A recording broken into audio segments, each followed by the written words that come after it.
Okay. Good afternoon and welcome to Teaching Artists Tuesdays 2. I'm Sharon Hill, Director of Arts and Education at the North Carolina Arts Council, and I'm just so pleased to have you join us today. This second series of Teaching Artists 2 is going to bring you through some new discussions and have you meet new artists and new experts in the field, and we are very excited for the opportunity. So thank you for joining us. Logistics-wise, just make sure that you're muted and that you are actively participating. We will have some polls later on, and we would love to have you participate in those polls. We also are very pleased to welcome our new technical partners at North Carolina Central University. They are bringing us this WebEx today and coordinating all the technical needs. So bear with us. This is our first time, and we are going to have a wonderful time with you this afternoon. You will want to be sure as we go along, there's going to be lots of links in the chat for you to take a peek at if you want more information about something that will pop up in the chat for you. And you'll also want to take a peek at the Teaching Artist Certificate Program description as well that will come up through the chat. If you're watching us on the Facebook page with North Carolina Central, it is also being recorded and will be available for you later through the Facebook pages and also through the North Carolina Art Council Facebook page and through our webpage as well. I want to introduce to you today a very special guest, my colleague, Kathleen Collier, who is the Director of Visual Arts and Accessibility at the North Carolina Arts Council, and she's going to be our moderator today. So Kathleen, welcome aboard, and I'm going to turn it over to you.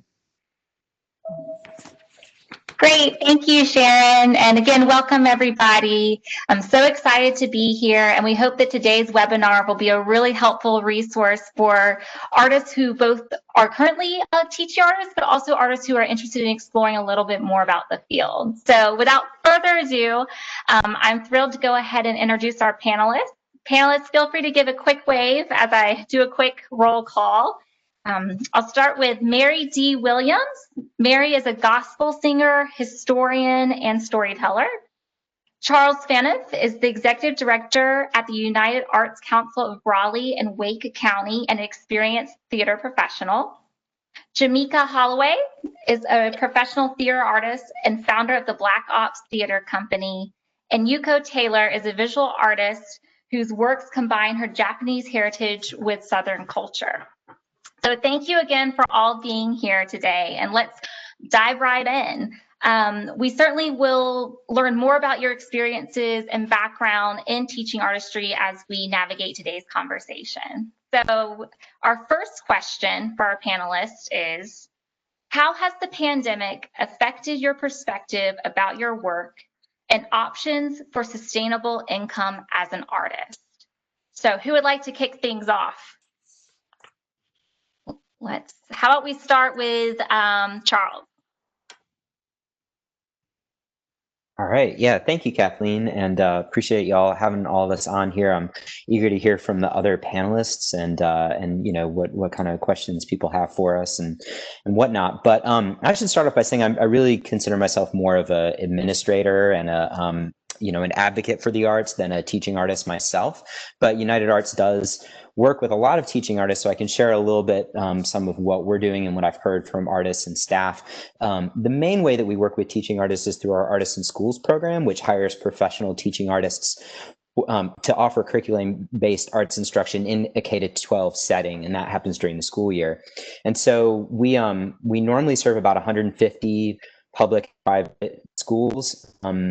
And the good news is that we're not really down because of the pandemic. Our staff has done what I think is a really nice job of moving that programming online so that we can still do the trainings for the cultural arts reps in each schools who are booking those and expos to connect the artists and the schools. So, you know, we're hopeful that that work will continue.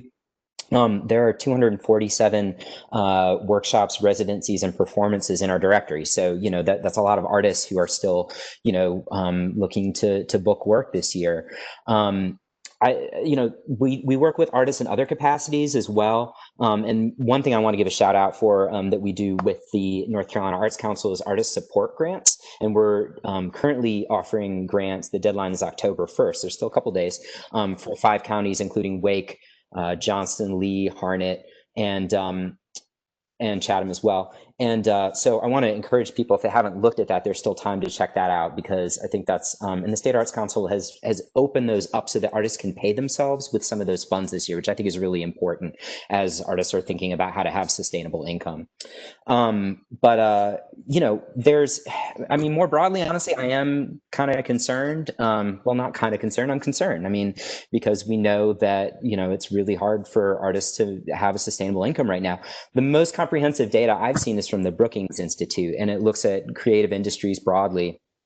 And from April to July, they found that 1/3 of jobs in creative industries were lost. And I think that's, that story's not done being told yet, because a lot of venues are still closed. But, I'm also so impressed and inspired by the creativity that we see from both individual artists and organizations, whether it's people doing things outside or virtually or social distanced.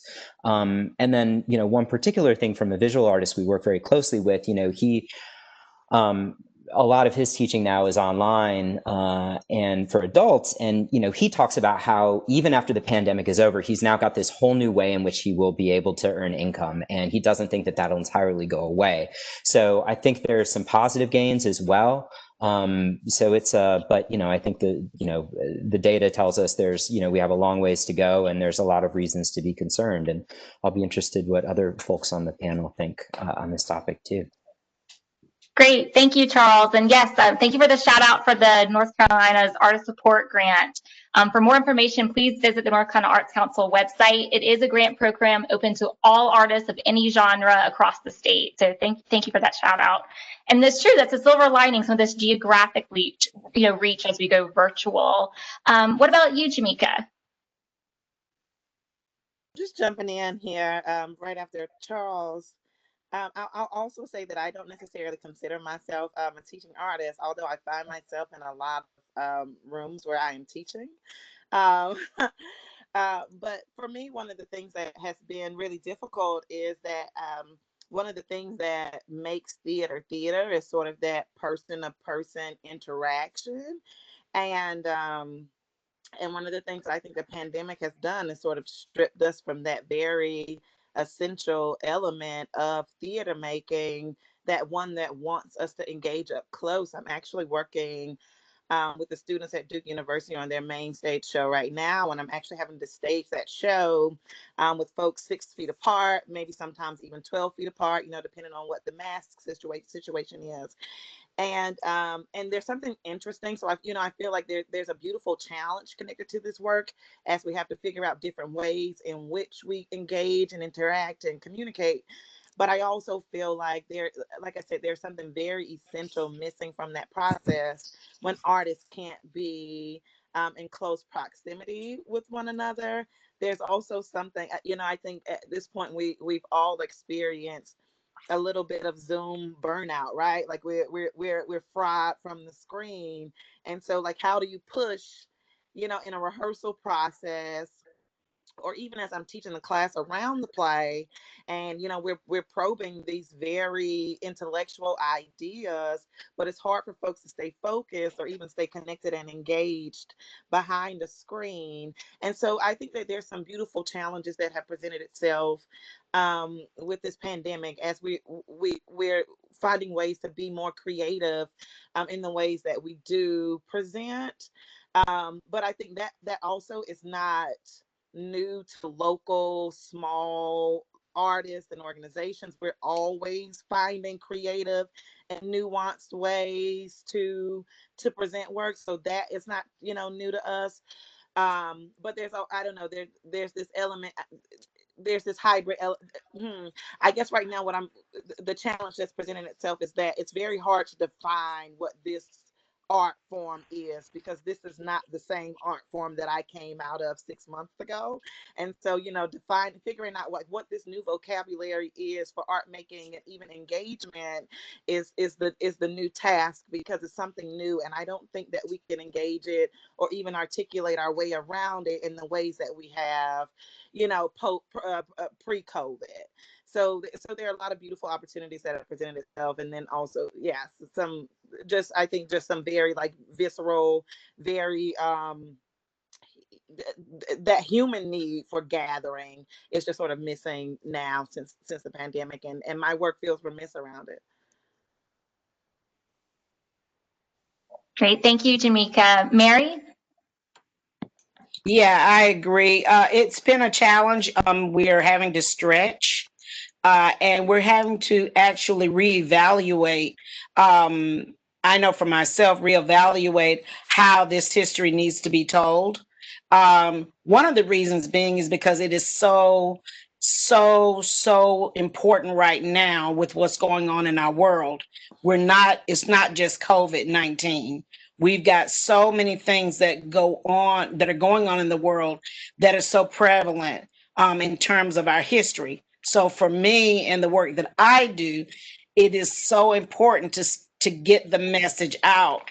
One quote I wanted to read real quick, and this is something I always share with the students. If when moving through your life, you find yourself lost, go back to the last place where you knew who you were and what you were doing and start from there. Bernice Johnson Reagan. And I share that because it's so important that we cannot lose now. We can't lose where we are right now. We still have to go back, because if our students and those that we perform for and share this information with, if they don't understand where this came from, they're not going to understand where we are right now. And so it is imperative that we continue to push using technology, using the different methodologies that we can, the new terms, the new ways of getting this message across. The music is needed now more than ever in terms of the music that I perform or that I share and teach about. The stories are absolutely necessary, because when we talk about what's going on in North Carolina, the history that's tied to the music and how powerful it is, but also the beauty of it allowing those that hear to navigate through these times in which we live. So it is really, really important. So yes, one, it has been a challenge, but two, it is a time to persevere like none other. And it is a time to actually take these gifts and these offerings that we have and that we've used in the public sphere and find out how we can still offer them to a community that right now is being challenged in so many ways, so many avenues, where the students need a release when it comes to music, what that does when songs are being presented and they're able to have an experience. They can sing along with us, even though it is via Zoom. But Jamika, you're correct. It's a new way, and it's a way that is so challenging because even our experience of what we're doing today, to see, each of you up close, to, see your eyes, the color of your eyes, to be able to see you and share with you is a lot different than this methodology that we're using right now. So we're having to learn how to navigate. How do you feel what's trying to come across in this medium? How hard do I need to work to make sure that we have the same experience via Zoom or Cisco than we would have if we were face to face? Yeah, thank you, Mary. Exactly. I feel like this theme of resiliency is something that we're encountering a lot in our work moving forward. Yuko. Yes, hi. I am a visual artist, so our point of view is a little bit different. I try to speak for our fellow artist who is actually doing the homework of art working inside of the studio to bring out what we have done as a homework, to show off and to speak from the art, to sustain ourselves. So people cannot come to the gallery or museum not to experience the size and the details of the artworks. We are completely done. This world of these virtual things that suddenly happened to us is completely put ourselves into the computer screen artworks, that those things are so thin and so commercial that what we're trying to do inside of the studio to put our heart in it is not going to come across. We are so desperate that to open some gallery or some museums to have a great conversation between the actual artworks. So therefore, we completely devastated of this experience here as a visual artist. And speaking from my experience, after this big riots and the looting, uh, after after the nice peaceful protest, we have to close out our storefront in Five Points Gallery in Durham downtown. So we just took all of our inventory back home to protect. And then we felt like, okay, we're going to be in the studio, work ourselves out. So one day when the store is open, we can resume everything. But then quickly realize that we can't sell anything to sustain ourselves during this time of just the working. And we feel very nervous about our future. Some of the people has experience in teaching. They try to resume the teaching, but we cannot see each other. There's no space that we can invite people in to have this close contact to teach each other things. Those are completely collapsed.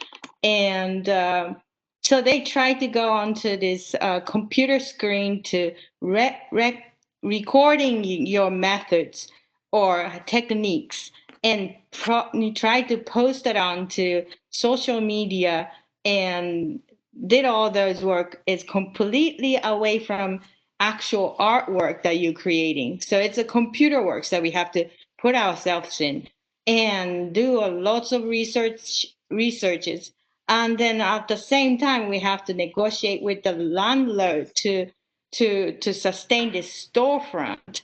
And so the rent money goes out, income not coming in, research is over top of our head. I did not know how we can sustain ourselves, but still today we are still going. Luckily there's artworks that can small things will sell. So we are trying to help each other. But this happened to be a very different experience that we need to um, put our foot down to have other resource of selling our artworks. Myself, I obtain special materials from other country, and shipment is halted because of the airplane is not flying. And that is another thing that I got stuck of. But so far, spirit is not down. So that's the only way we can go. And thank you so much for including me here. I'm challenging in language, but I'm trying my best here. Thank you. Yeah, I just want to jump in after you, Yuko. I think that that's real. I think for me right now, the big question is like, what does sustainability look like in this time? And for many artists, like you said, it feels non-existent. I mean, sustainability for me now is having a Google calendar that is alerting me when different arts councils are giving out new artist relief grants, right? And making sure that I'm like first in line to be like applying for those things. I mean, because even in the theater, like in the American theater, we know like Broadway is even like the largest organism, living and breathing organism that's a part of this American theater. It's dark until 2021. And so to think about what sustainability looks like for artists who are already nickeling and diming and sort of working the very small budgeted circuits. Sustainability right now is just one of those when people talk to me about sustainability, I'm like, wait, what is that? Like, I used to know and used to aspire to sustainability, but now with my industry just completely frozen, with no certainty of what tomorrow or the day after that looks like, it's complete. I'm with you, Yuko, and saying that it is completely debilitating. It makes it very hard to even create. I mean, because I wonder about whether or not I need to be looking for a job at Belks or Target or a call center. For me, like, that's what sustainability for me now looks like: exiting my field and actually trying to figure out ways that I can still incorporate art into my life. But for me right now, sustainability does not look like a career in the arts. Thank you, panelists. Thank you so much for your honesty. I think this is really important to have these discussions. Any other comments to this question? All right, Lenora. Kathleen, thank you. Oh, panelists, you have really like wrung my heart. I'm just in your shoes with you, and I'm feeling you. I thank you for your generosity of how vulnerable you're being and the courage to speak about it. It's really difficult to the thing that drives you and gets you up out of the bed. And now, like Mary said, from Bernice Johnson Reagan's quote, go back to the thing from that you can last remember. That's really powerful. I think that gives some ability to stand in a place, if you know where to stand while you watch on the edge, and like the utterers, you're going to be one of those people who help the rest of the artists that are on this conversation right now. You're helping them. And let's really turn to the artists that are on our attendees. And we want to know what you feel about this question. So we're going to do a poll. Oh, I'm Lenora Helm-Havens. I'm sorry. I am the program director for the Teaching Artist Certificate Program at North Carolina Central University. And I'm really grateful to be in collaboration with the North Carolina Arts Council for this series. And we're excited that you've joined us. So the information about our program is in the chat. And I hope you're on Facebook, or get to Facebook and see the video later. Okay, that's my 2-minute thing, PSA. So for our first poll, we're going to ask you the same questions that we asked the panelists. How has the pandemic affected your perspective about your work and options? So I'm going to, this poll, I'm going to open it up and you should be able to see it. I hope you can. Okay, great. So I am confident I can get through this. That's A. B, I am taking steps to ensure my relevance and nimbleness. C, I see the pandemic as an opportunity for growth. D, I am uncertain of my future as an artist. And E, I am in crisis. So let's see what, well, we're getting some responses here. Awesome. I'm going to close the poll so we can see what people are saying. It looks like it's stopped munching now. Oh, it's still munching a little bit. Okay. All right. So here we go. I'm going to, let's see if we can see the results. Can you see those results? Or can only I? I think only you, Lenora. Let me see if I can share them then. Anthony, tell me if I need to do something different. If I close the poll, will it immediately go to everyone? Yes, and while we're going good here, just share it with everyone. Okay. Will that let me do that? Okay, I'm going to do what I did before, check to see the detailed status. Okay, share my screen. Bear with us for 1 second. Put it over there. share my screen. There we go. Yay. Okay, so you see a bunch of other stuff, but if you can see that, we have, oh, those are just what they said. Who's on the, oh, I'm going to go back. Lenore, we can't really see it. We're picking up your desktop. Okay, so I'm going to go back and just tell you what people said. So of the folks that are online, we had 9% of the people said I'm confident. 35% of the people saying I am taking steps to ensure my relevance and nimbleness. 29% of the people online said I see the pandemic as an opportunity for growth. Only 3% said I am uncertain of my future as an artist, and 3% I am in crisis. So, you know, that's a little encouraging that we have people who feel like they can be flexible and they can pivot. Okay, I'm going to close. What some of the more specific, and this may just be something personal, but I'd be curious to know like what some of the demographics are behind some of those responses before we say we feel good about them. Um, you know, because it's the only way to respond is that is respond to that is through some equitable lensing, you know, putting a very equitable lens on that. So, you know, to think about like who are the folks who are saying that they feel confident and who are the folks who are saying that they are in crisis. I'd be interested in like what the demographics of that is. Exactly.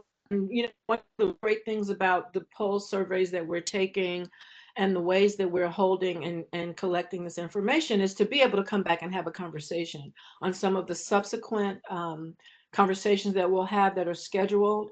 We're going to look at that closely because our goal here is to make sure that we are supporting our artists in the state. And if we're able to see, you know, who needs what, then yeah, we're going to do that. Did the poll results come up?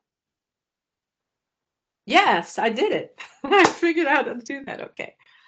So we know that. I'm going to clear it all now. All righty. Let me go back to my and clear all. There we go. You want to save the poll questions? Yes. Yes. Okay. Great. All right. Moving on to our next question for panelists. Have you ever attempted to engage working as a teaching artist? And if so, what are some of the challenges or barriers to delivery of your work in a teaching model? So, Jamika, for some reason you come to mind for this one. I think a little bit what you touched on earlier. I'll hand it over to you. Yes. So I would say, okay, I'm unmuted myself. Could you just repeat that for me one time, Kathleen? Yeah, sure. So basically, it's, have you ever attempted to engage your work as a teaching artist? And what are some of the challenges and barriers of kind of fitting your work into a teaching model? I think that the challenges for me fitting my work inside of a teaching model is that for a large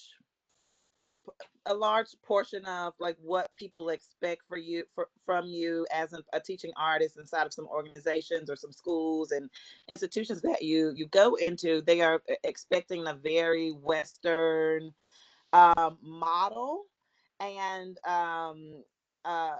and one that is not as decolonized as a model that I would like to work in. And so I find myself struggling because I I'm very intentional about moving inside of time rhythms and patterns that feel good to me, that feels good to my soul, that are conducive to my family environment. I have a child and am also a big center of my family.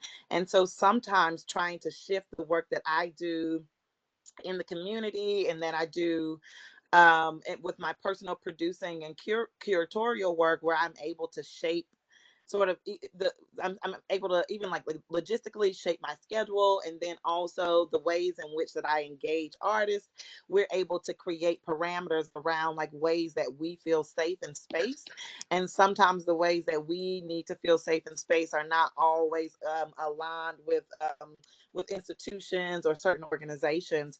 And so I think for folks who are actively engaged in trying to deconstruct institutional models and decolonize the ways in which we engage one another and even ourselves and our self-care inside of processes, it's very hard to make that shift. And as artists, you learn to do what you must do to make the money. Like, you got to get your bag, you got to get the check, right? So you learn to do what you have to do to survive inside of those models. But I'm always really curious about like what some of the internal struggles become for artists as they have to navigate certain institutional standards or expectations.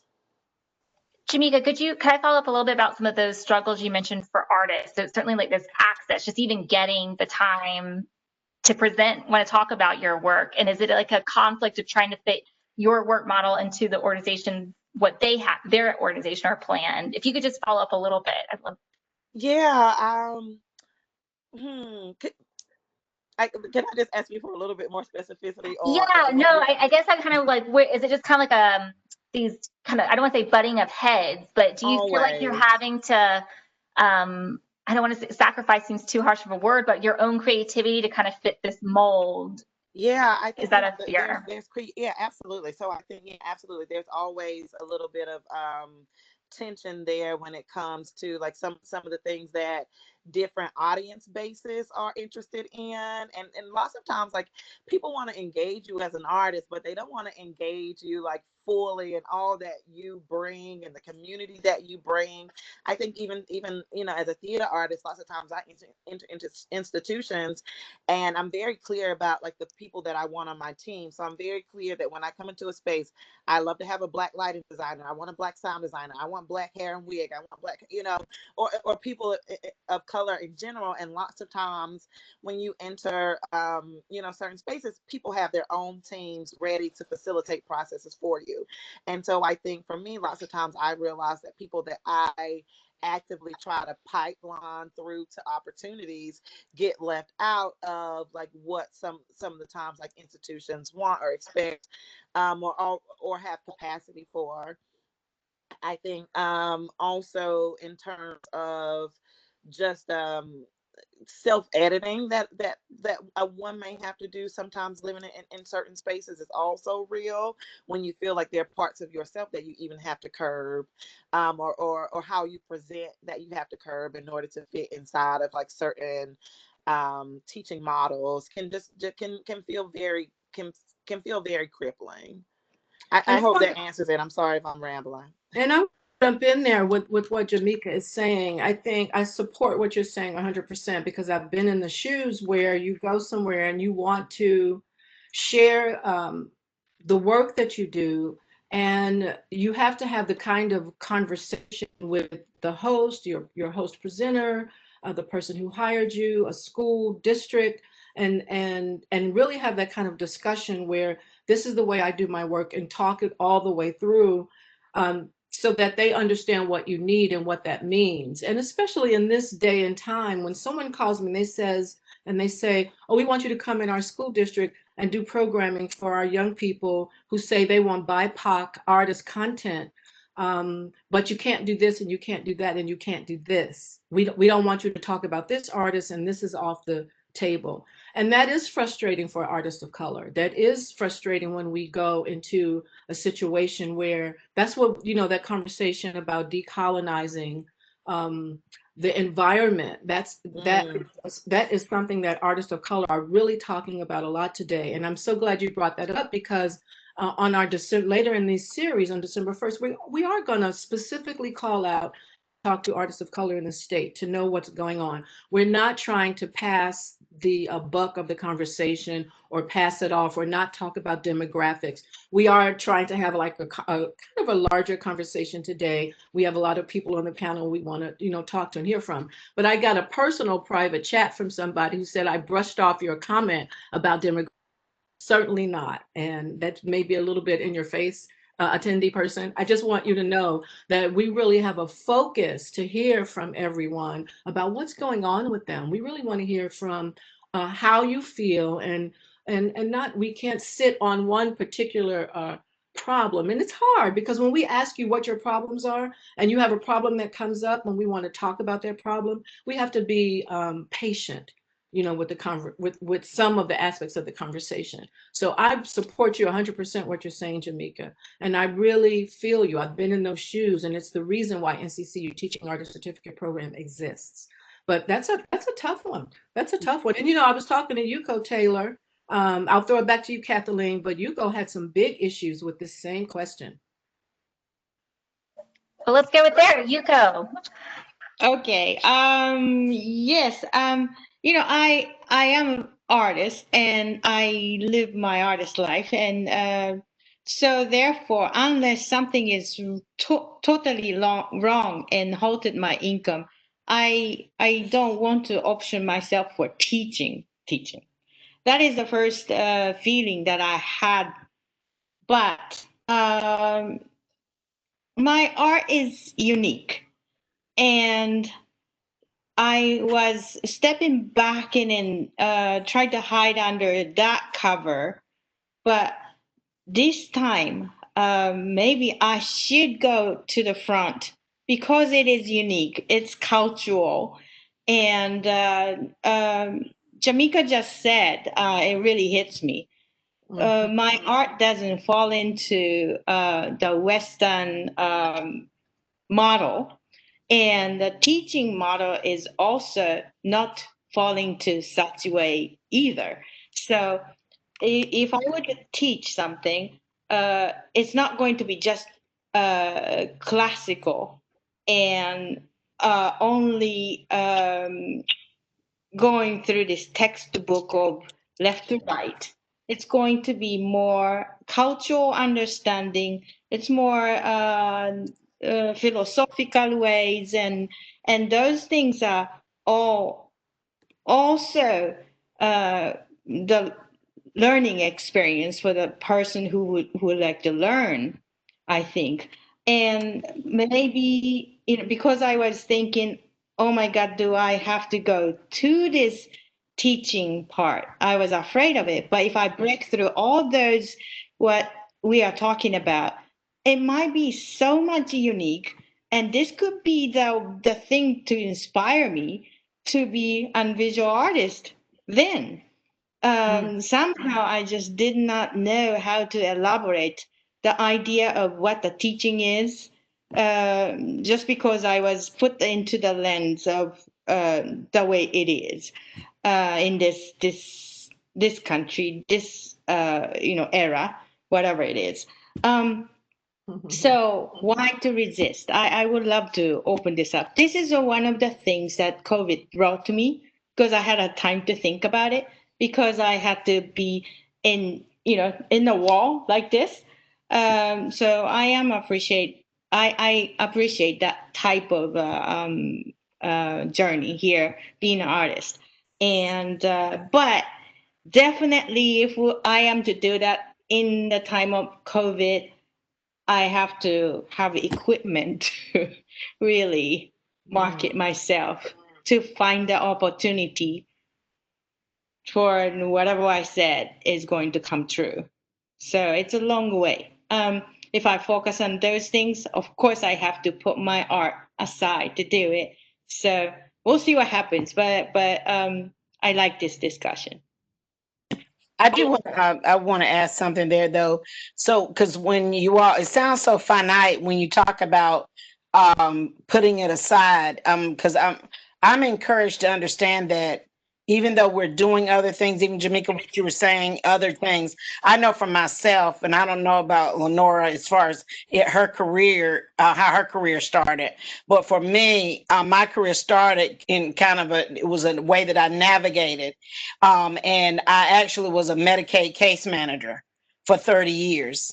And so I was singing and doing my work in between, or taking my days off and things like that. And so for me as an artist, even during this season, I'm not ashamed to get a, it doesn't bother me to, when this, it presents itself, to go out and make a hustle. And that's just how my daddy would say it. You got to hustle.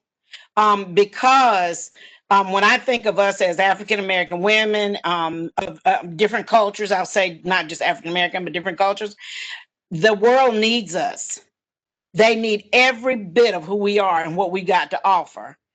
And if for no other reason, I've got to keep going and keep touching base, keep my connected to my gift, stay connected to my art, because of the fact that there are other people looking. I think about, Lenore, you really impressed me. We were together in Tryon, North Carolina, doing the Nina Simone tribute. That's actually the first time I ever met her. But I just love the beauty of this jazz and gospel and all these impulses coming together, making new acquaintances. And then even when to see her, Lenora herself, conducting an orchestra.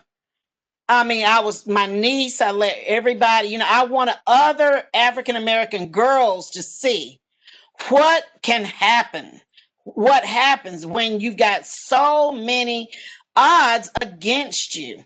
Mike Wild and I've been working on the play Blood Done Sign My Name, and I teach a seminar, like a seminary, for Christian students. And one of the first things I was talking about when I talk about women when it comes to ministry, but the first quote I use, and Mike uses this in the play, Zora Neale Hurston says that the Black woman is like the mules of this world. I'm not saying it to be, I'm just talking about me right now culturally as an African American female. But I understand that what has to happen, that our students and all of these avenues that we can put ourselves in, for some young person to see us and to understand that, listen, it hasn't been easy. But to persevere, knowing what your gift is, your talent is, and to keep moving. If I've got to work at the grocery store, the food line, the Dollar Tree, okay, I'll do that in order for me to keep striving. But I'm not going to let go of my gift. I'm not letting go of it. If I have to get out here and sing on the side at the cat bus, stop. Because somebody's watching, somebody's being inspired by the very fact that your cultural artwork is impacting their life. And what an expression that they would not have a chance to see if you weren't there, So it's just a lot of hard work, and it's a lot, but we really can't, we've got to find ways that we can tie in what we're doing to this new world that we're in. I'm not the one with the answers, but I can definitely ask the questions. You know what I'm saying? So, because it's just, you're too valuable. We're too valuable to this world, to North Carolina, to sit back and just say, well, I'll wait. No, where can I post it? Can I post it on a bull? Where can I put my artwork? Where somebody can, what restaurant that has half capacity will let me hang photos in there? What can I do? So. I love that you said that. My biggest takeaway from that is, I think right now that there's a lot of shame from young artists who have to take on like an extra job and have to work at, because people tell you like, oh, quit. They tell you, step out on faith, quit your day job and chase your dream, right? And so that seems like something that's like, admirable these days. But I love like, honestly, God, like, your art has to be accompanied sometimes with something that is all, that's also going to provide you something sustainable. That's right. Because you don't want it to take you out. Yeah, absolutely. So you got to keep moving, but you got so much to offer. But I can't give up on it. But I know that I got to live. You got a child. I had at the time sons, and so I wasn't equipped. My family life wasn't in a position where I couldn't work and just invest in that. I felt so good. I was in a movie, Blood Done Sign My Name. I was in that film and I did the soundtrack and I was actually in the film. And so I was, you know how you fantasize, and our young people may be viewing this today. You fantasize about what you're going to do and, you know, when I make it big and blah, blah, blah. And so I had the chance to be on set with so many great artists in this movie. So I was there actually. I took a leave of absence from work. I was so excited. So I was on there every day. What was so crazy, I was sitting there one day and they allowed me one of these chairs to sit with Jeff Stewart, who's the director. So, I mean, hey, that was like the life, right?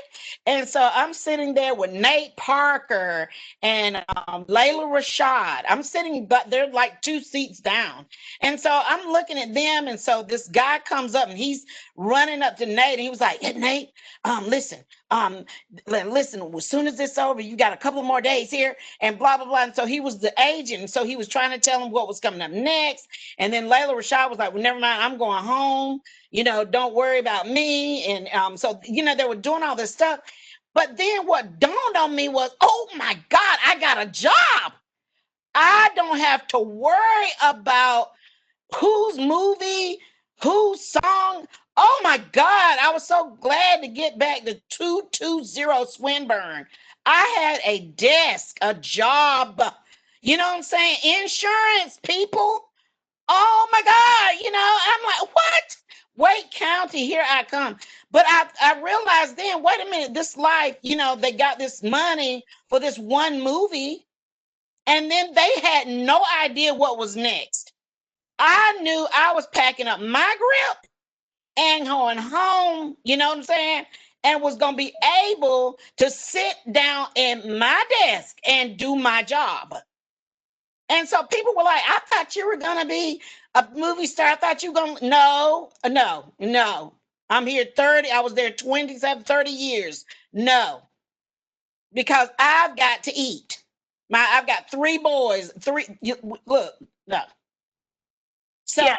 you know, that's how it goes. You know, come on, let's be realistic. It's Right. a luxury to be able to quit your job, your full-time job, to pursue art. It You is know, yeah, it's a privilege a to be able to do fantasy. that. And I do have a quick follow-up, Mary, but then I promise, Charles, we'll get to you. I do have a quick follow-up, Mary, just because of so many of your partnerships that you've done. I think you come to mind that you've worked with a variety of audiences. And that's one thing that comes to mind with this question is some of the challenges with developing those partnerships. As a grant funder, we're always interested to see what organization or community group a teaching artist may decide to partner with. And we want to see there's a really important strength there so we can know it's a great program that will be facilitated. Do you have any advice maybe on developing those partnerships, especially when you're starting out in the field of teaching artistry? Yes, I do. I do. For young people, don't take any person you meet for granted. Don't assume that they're too low on the pole for you to connect with. And by all means, don't burn your bridges. That you know, because that they people don't understand is that I may meet I may meet, you know, I met Lenora again, like y'all heard that, but then I don't know where it's gonna lead. I have no idea where all this is going. Sharon, the same way. Sharon actually came and saw me doing a presentation kind of undercover and when I was there. But the thing of it was that you meet people, you're so glad to meet them. Don't burn your bridges. Connect with people. You don't have to chase people. You know what I'm saying? Like, you know, Mike talks about this all the time, you know, how that somebody will tell you, well, you need to meet Oprah. And it's like, well, I don't have Oprah's number. I don't know anything about meeting Oprah. Don't worry about Oprah.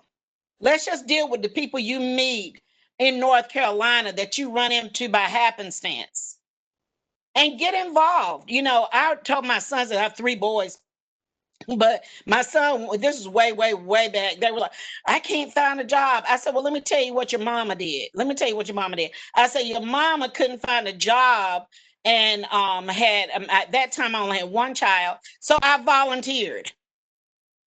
I would literally, and this is the truth, I borrowed money to put gas in a Volkswagen just to know how back gas. in a Volkswagen. I volunteered at Rex Hospital for just a few days. And that was my way. And I did it like twice a week consistently because no one seemed to want to hire me. And when I applied to my very first job, which I was there for like 4 or 5 years and then went straight to Wake County, the crazy thing about it was they were so impressed with the fact that I would work for free that they hired me. So I'll tell young people, and they need not. One of the things about it is, I think these TV shows have really embellished this whole thing, this fantasy. When we talk about The Voice and all this stuff, it's almost like they feel like that one opportunity is going to take them for the rest of their life, and it doesn't. It is hard work. It's your soul, it's your love, your passion. All this stuff has to go for it. And then you work with pride. I don't care if you're washing dishes, work with pride, knowing that all of these steps are going to help you get to where you're going. And I didn't mean to talk so much, but. No, thank you, Mary. Thank you. Definitely. And now, Charles, I'll hand it over to you. What are some of the barriers or challenges you maybe have seen with some of your teaching artists that you work with through your career? Please elaborate. Sure. And I really appreciate all that the other panelists have served. And I think there's a lot to think about in terms of how institutions interact with artists, how we're valuing equity. There's so much to unpack here, and y'all have given me a lot to. And I guess also just, with listening to Mary talk, I was just thinking back to when I heard you perform the first time with Mike and how meaningful that was. And so to think about your journey as an artist, I feel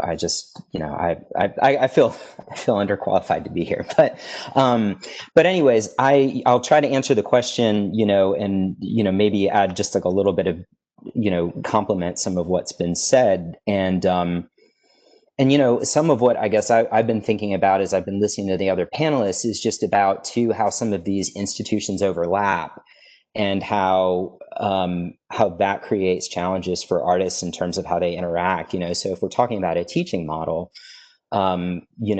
whether an artist is interested in working through an organization like United Arts or the Durham Arts Council with their CAPS program that also serves Orange County, or Chatham County also has an Artists in Schools program that's a little bit newer. But in each of these situations, I like to think that, there's a way, there are barriers, I think, with each of those school systems and with each of those institutions, not that we are necessarily intentionally putting up, but that, honestly, I think we often are, which is why we have to audit our work and evaluate our work to make sure we're valuing equity, diversity, and inclusion. But that, there's also interesting challenges at the intersections of how these institutions work together. And I'll just give a specific example, which is that, right now, we have a tradition in the last few years of putting artists into the schools during the Bluegrass Festival. And we work with the IBMA Foundation and Wake County Public Schools. And, so we've learned that during COVID, each of the schools in Wake County has a very different approach to how they're handling scheduling. So then if we have an artist, for example, somebody like Dom Flemons, who we're trying to place in different schools, well, he's now being asked to put together different programs for different schools, because there's a certain amount of difference just school to school about how they're handling remote learning right now, even while we're in the middle. And we're also in this interesting moment where there's hybrid, and then there's going to be in person, or maybe we're going to go back to remote learning. So, those are some of the barriers. But I like to, I think of myself as an optimist that, these institutions are, while they have a lot of work to do, whether it is equity work, whether it is work, on technology, we all have a lot of work to do, but that the institutions are trying to move towards a place of being artist friendly, but just recognizing that there's a lot of barriers, and that, that's a lot for artists to navigate. And so I mostly, I think probably the value of me being here today is hearing and listening. And I think that's probably about, the most I can share about barriers right now that, yeah. Thank you, Charles. And I would echo that too. Us at the North Carolina Arts Council, we too are, doing a lot of reassessment and working with arts partners across the field. But we also are always happy to hear from artists. It helps me in my job. The more artists I get to hear from kind of help to make partnerships with organizations across the state. You know, we're always looking for new talent or established talent that we haven't had developed a relationship with. So don't ever hesitate to reach out to us. We are a resource for the state, and we're happy to help all individual artists in a variety of genres. Kathleen, can I jump in on that real quick too? One thing I want to, from hearing all of you talk, you're dead on, right, in all aspects. But, you know, in terms of barriers to being teaching artists, if you're explaining your work to anyone, to the person at the bus stop, or you're in the gallery explaining, you know, where your sources come from or how your style developed, you're a teaching artist. You are sharing your work, you're helping people understand. So it doesn't have to only be in the classroom. Mary, the first time I saw you was in a senior center, and they were just mesmerized, and they learned so much from that interaction. So never assume that you're not teaching, that you're not sharing. You are making a huge difference out there. I just had to throw that in there. And that's a great comment, Sharon. I know we need to open up to the polls, but exactly, my work as the accessibility coordinator, we're always looking for artists who will work, you know, COVID's definitely, as we've been discussing, created an impact, but we are looking for teaching artists who can work with, you know, seniors, who can work with, you know, arts and health in a hospital setting. There's a lot, you know, in the prison systems. There's a lot more than some artists. And K-12 is a wonderful group as well, but if that's an audience you're not very comfortable with, realize there actually are a lot of areas and audiences worth exploring. Exactly. I mean, piggybacking on what both of you are saying, Sharon and Kathleen, and to respond to what Mary asked me, when I was living in New York, I made my living as a touring and performing artist, but in between those tours, I was a teaching artist for Carnegie Hall Education, Brooklyn Philharmonic, and I didn't know I was being a teaching artist.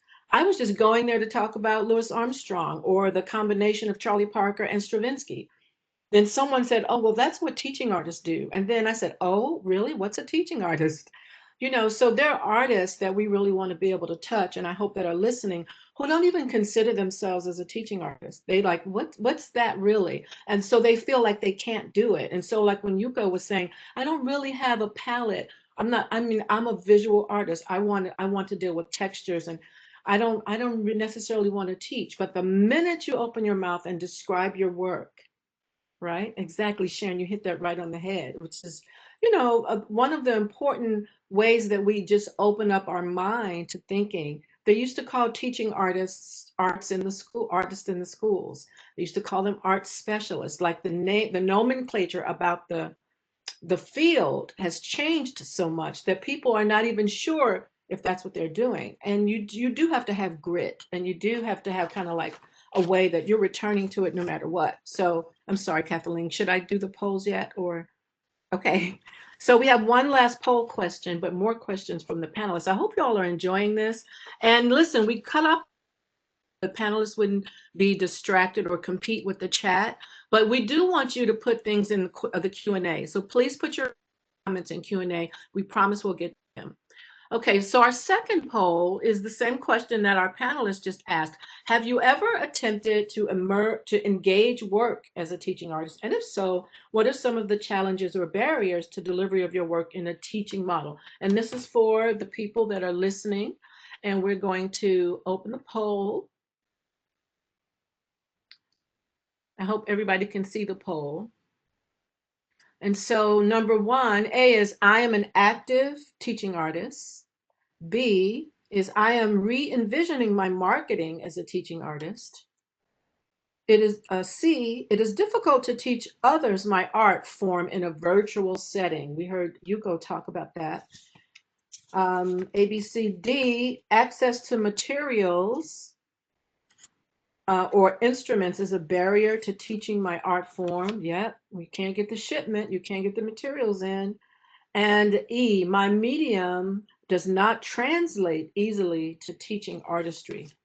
And to that, you'll be surprised. We can teach you how to translate it. Okay, so now, yeah, we have a lot of people responding to this poll. Nice. Okay, I think this time I know how to show the results. Oh, they're still munching away there. Okay, I'm going to close this so that we can see. We'll close the poll, waiting for participants to submit responses. And hopefully we can show the poll results in just a second. 7 seconds, it says.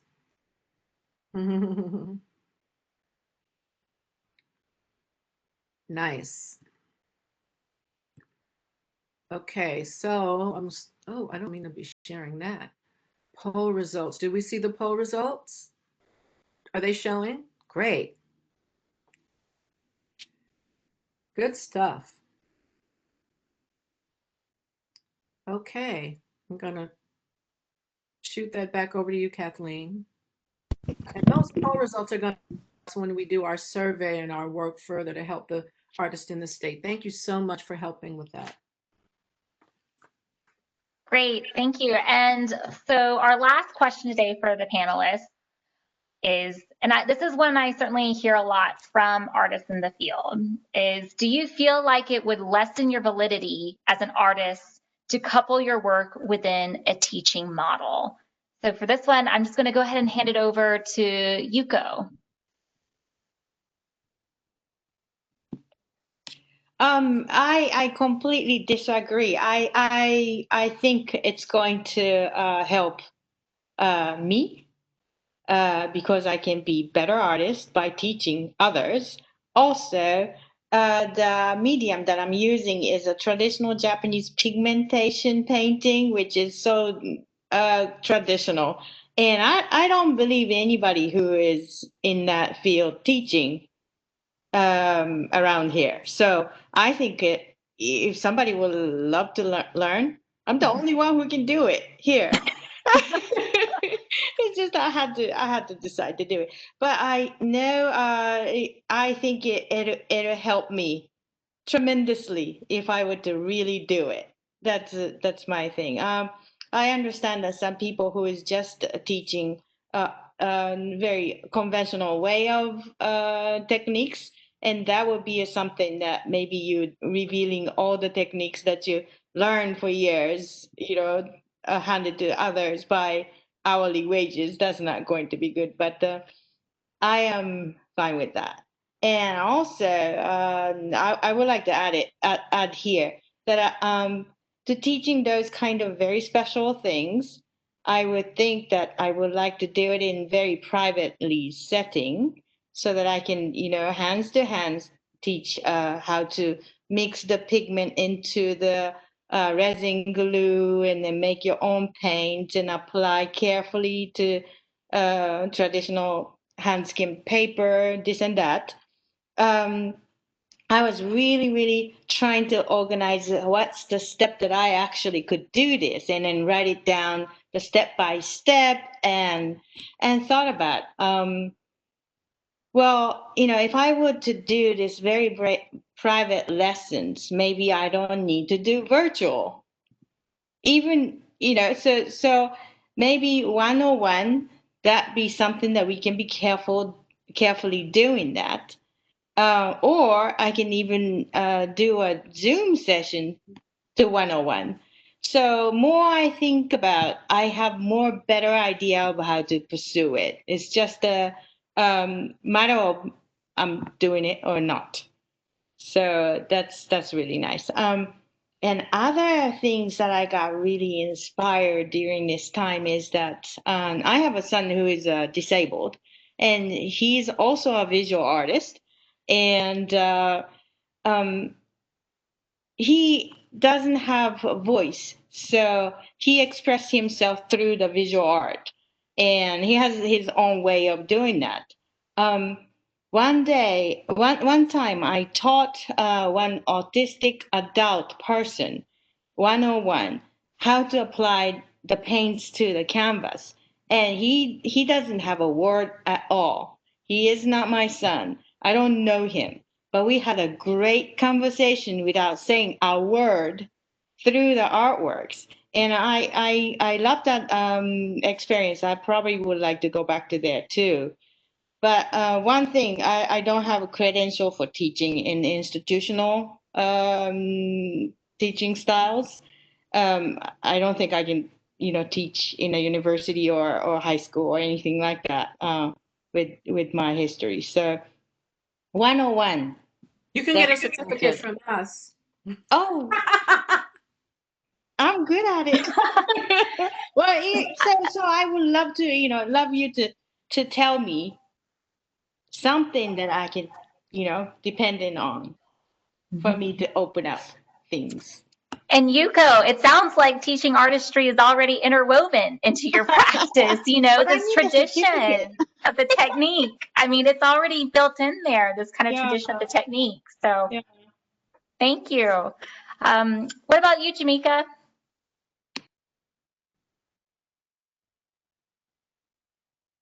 Let's see here. Jamika, you may have cut out on me, but I was going to say, do you feel like it would lessen your validity as an artist to couple your work within a teaching model?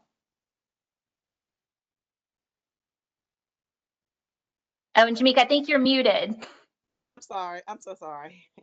Here I am. I'm sorry about that. I don't necessarily think it lessens the vitality, my work at all by being a teaching artist. But what I do think it does, it sort of takes my feet off the ground a little bit. I think one of the things that I enjoy so much about being able to work as a freelance director, which sort of gives me a lot of room to sort of travel and direct different places. I don't know, there's a sort of freedom that I enjoy about that. And I think about that in contrast to what it means to actually have a more um grounded schedule inside of teaching artists. And I just don't necessarily know right now if it sort of aligns with my rhythm as an artist and how I like to be able to move and the fluidity in which I like to do it. So no, I don't think it lessens the validity of it, but I definitely think it. And I could be wrong. Like this is something I have not considered outside of being asked this question. Um, so no, I don't think it lessens the validity of it, but like I said, I definitely think it adds a little structure to my life that I'm not necessarily ready for right now. There's something, like I said, that I do enjoy about the free working freelance, and although there's not a lot of sustainability connected to freelance because it's gig oriented, there is still something for me that feels good about the freedom that exists inside of it. Great, thank you. Mary? Yeah, I love the teaching model because it places us when it comes to the teachers, artists, residencies. What I think of when you have a residency where you're going to a school, you stay there for several days. It to me is just awesome because Yeah. you get that opportunity to really take the time to help the students develop. The change or the challenge is that the age groups, so if you've got your primary levels, you've got to really curtail things based on attention span, and how much you want to share so that they will stay engaged. Middle school, high school, the same. So those things have to be ironed out in terms of that kind of thing. But I love it because I've actually done that. Even I was in Iowa, believe it or not, doing that. And so it was predominantly Caucasian students. But what was so crazy, they had been queried or asked about doing this choir. I was developing a choir for this final presentation, and I did a symposium on Mahalia Jackson. So they were, nobody really wanted to be, a part of this, that when they queried them, they told them that I was coming. So then when I got there and we were in the auditorium, I started out with 3 people. And so I went ahead, I'd flown in, and I actually brought my musician with me and one other vocalist. So we were all there. So like I said, what, 2 or 3 people. So then we just started. We went ahead and we just started. And so we saw students like peeping in from the sidewalk and trying to figure out what was going on. So they just literally started coming in, just coming in. So every time a large group would come in, I would stop. We would restart. I think we were doing Did My Lord Deliver Daniel. I was telling about the history of that song as far as the spirituals.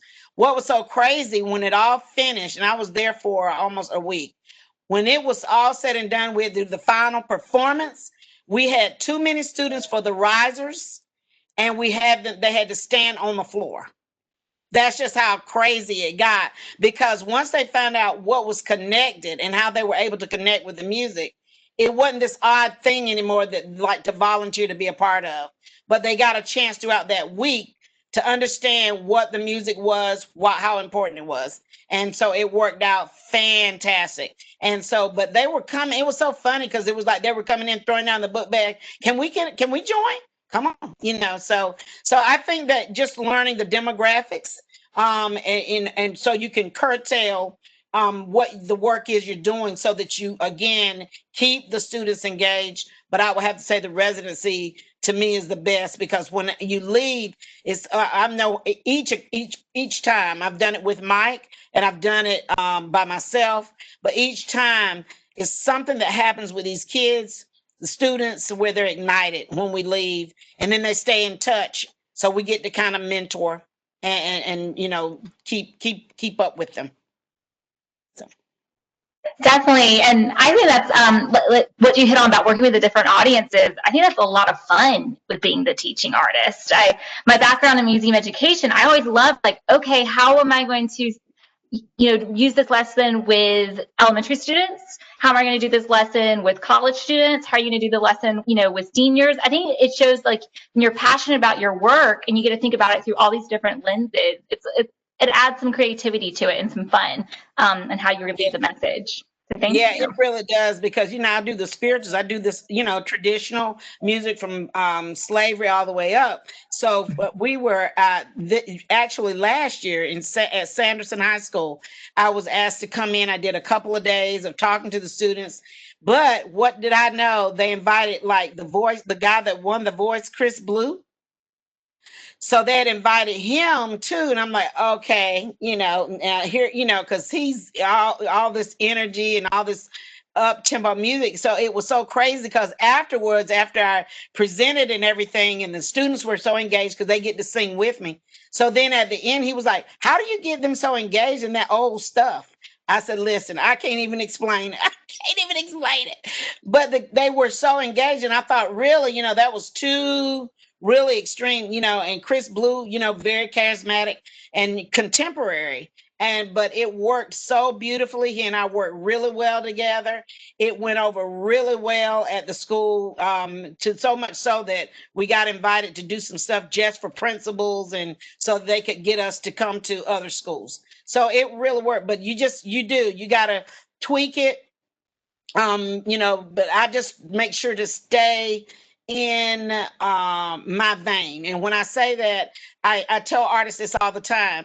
If they know that when they get Mary Williams, they know what they're going to get. They know what kind of music it's going to be. You can't reinvent yourself every month. Every year you come in with a whole new genre of music. Everything about you is totally changed. You can't keep an audience like that, and you definitely won't have a following, because they don't know ever what to expect from you. And so it'll mess you up. So that's kind of what I just stay. I stay in my area. Great, thank you, Mary. And what about you, Charles? Maybe also with in your experiences recruiting new artists, or kind of just your experiences in the arts administration side with really promoting teaching artistry. Yeah, thanks. It's inspiring to hear how much like Mary gets out of a residency, and I think we hear that from a lot of our artists, that there's a number of artists, and maybe some of it lends itself to certain art forms, where just that sustained amount of time, with a classroom where they can build a relationship with teachers and with kids, is what they really are looking for. We have a pretty wide spectrum of folks who want to do the kind of one-off assembly versus the longer amount of time. We did just earlier this week, a folk musician we work with, Charles Petty, did a school assembly, and it was one of the first school assemblies we've done, actually, online. And we were really pleased. We had 80 some people log in to watch this. There was a little girl who was jumping up and down on her bed, and that just everybody was like, just to see the joy in that child was really special, and I think really thrilling for the artists and for everybody.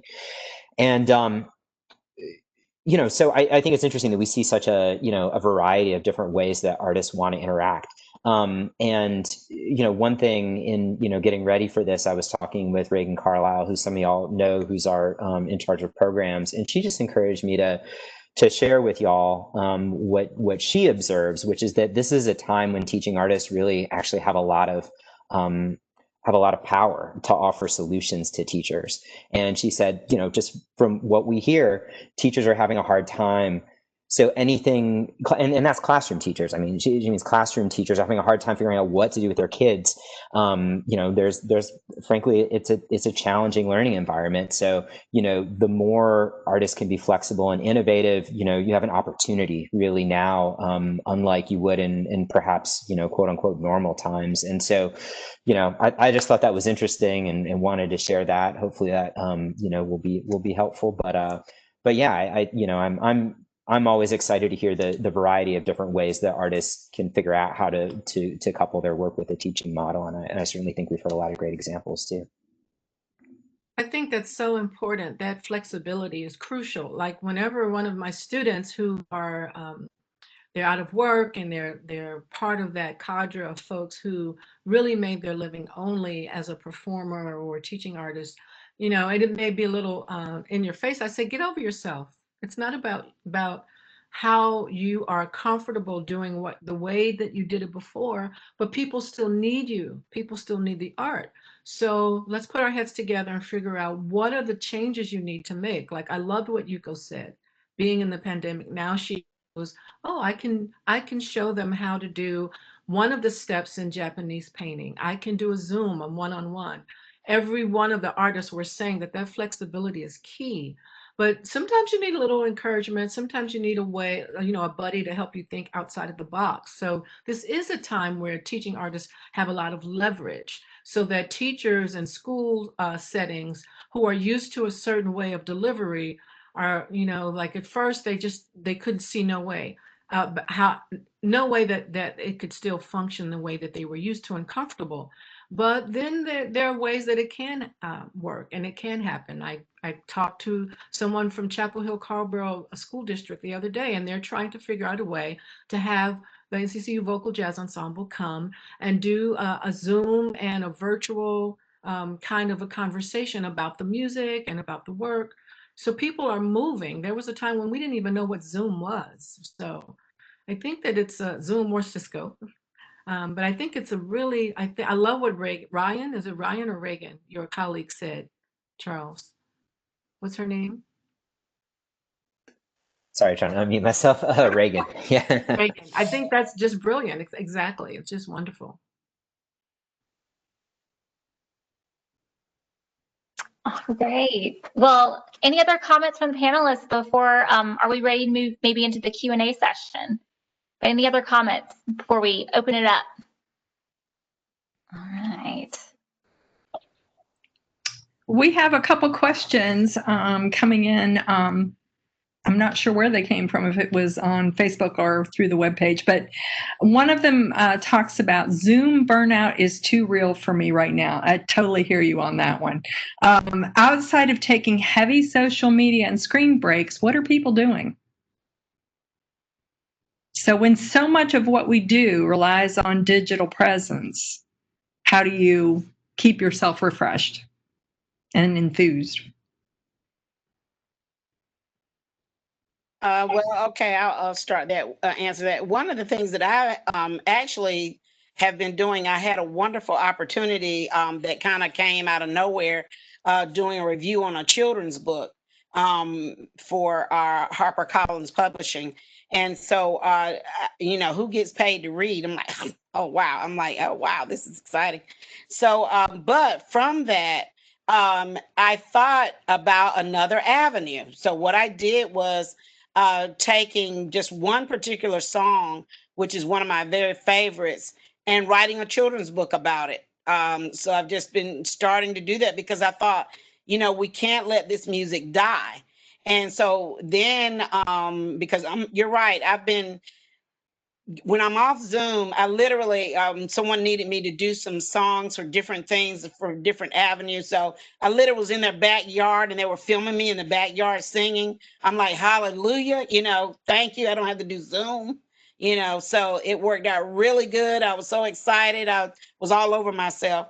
But what I did from that was I realized again another avenue. So I actually thought about some of the traditions when I talk about music that are kind of fading, which are the African American male quartet groups and female quartet groups. So I thought, you know what? A lot of young people don't even know about that. So my web, the person that did my web, she was like, "Well, Miss Mary, you can do a blog. You got a web page. I mean, do a blog." And I'm like, right. Oh yeah. Oh yeah. Well, I've never done it before. So she's been sending me other people's blogs. And so what I did was I literally one day called up one of my dad's very older friends that started this quartet group, the Dependable Quintet.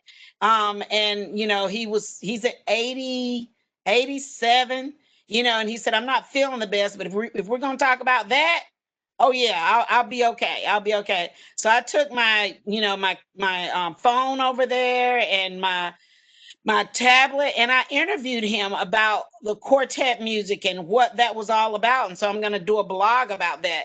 But I mean, hey, it's stuff to do. It's just the fact of, doing it. Because, like, would I have had time if it wasn't for COVID?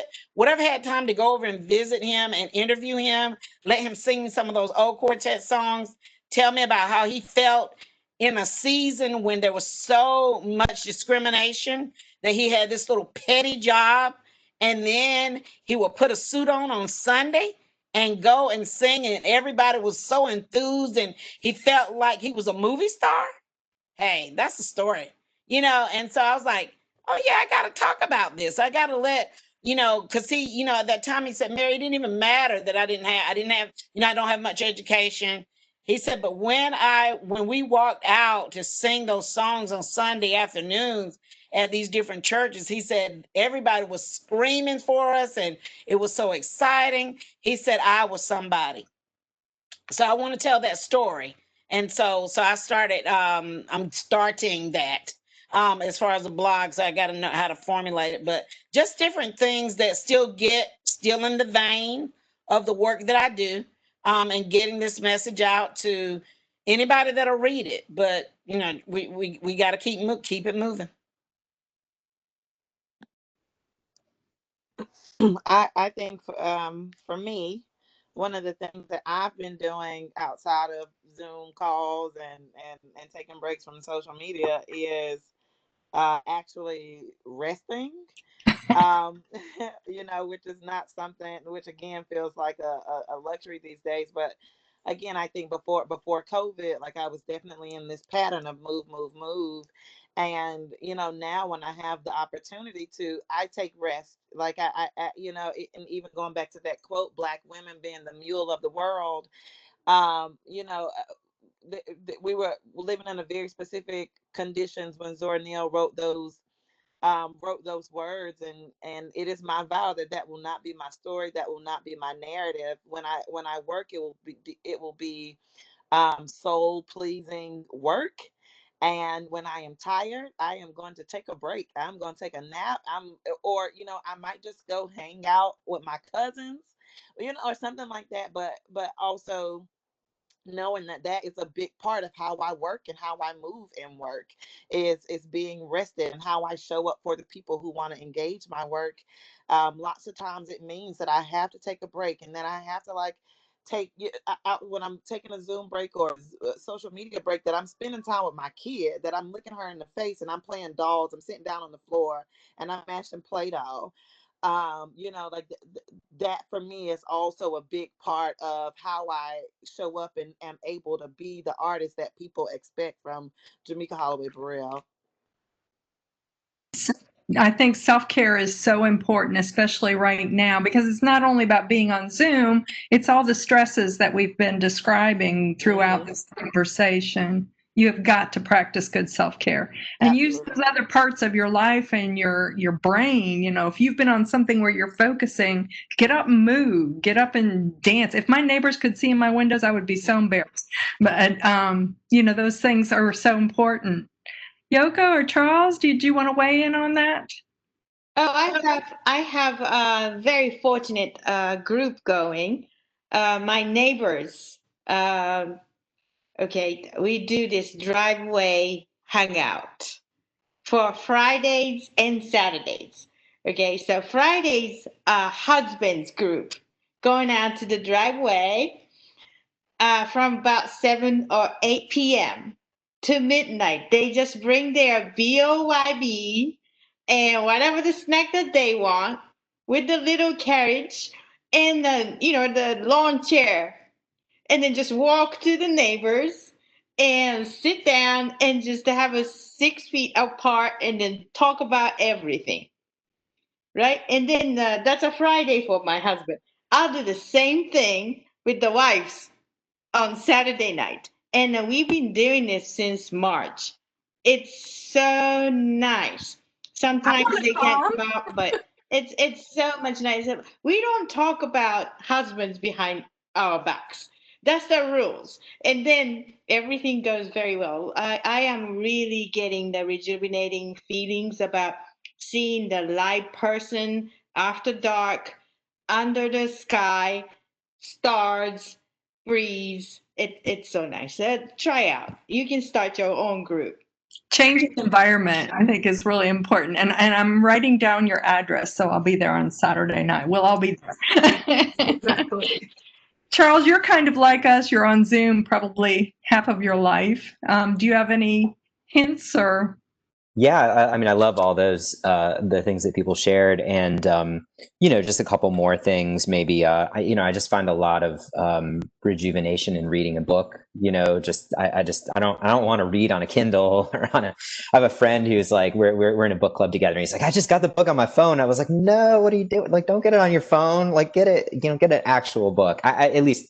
I should, that works for him, but I want to read an actual book printed on paper. And then we have a really great greenway system in Raleigh. We're very fortunate to have that. And so that's a nice quiet place. Sometimes when my wife and I go on a ride together, sometimes I just go out there by myself, but that's a little nature bath. That's good stuff too.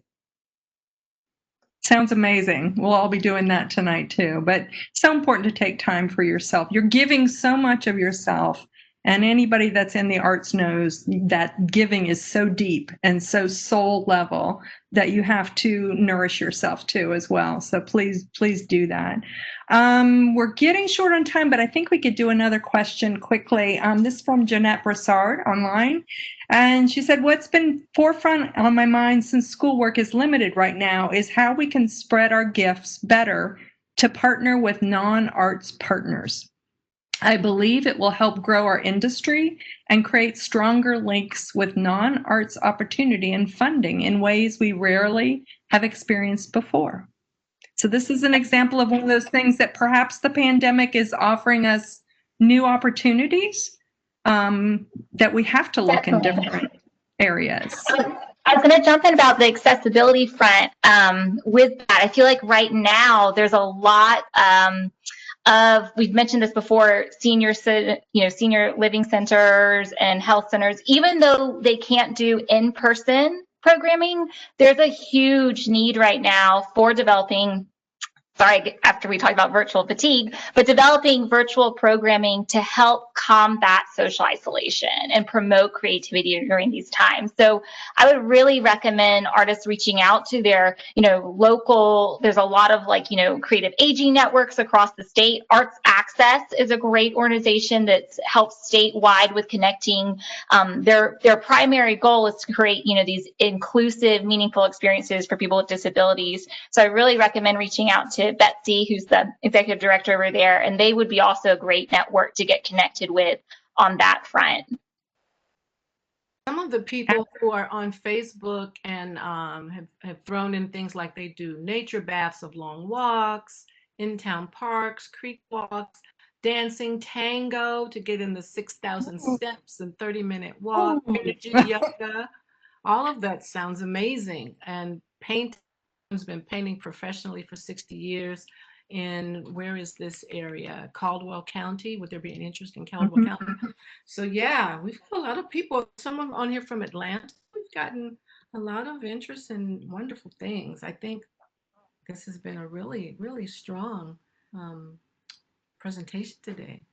Yes, and unfortunately we're out of time, and I cannot thank our panelists enough. This has been such a rich conversation, and you've given us much to think about, and I hope our audience as well. And Jeanette, we didn't quite get through your question, but perhaps at another session.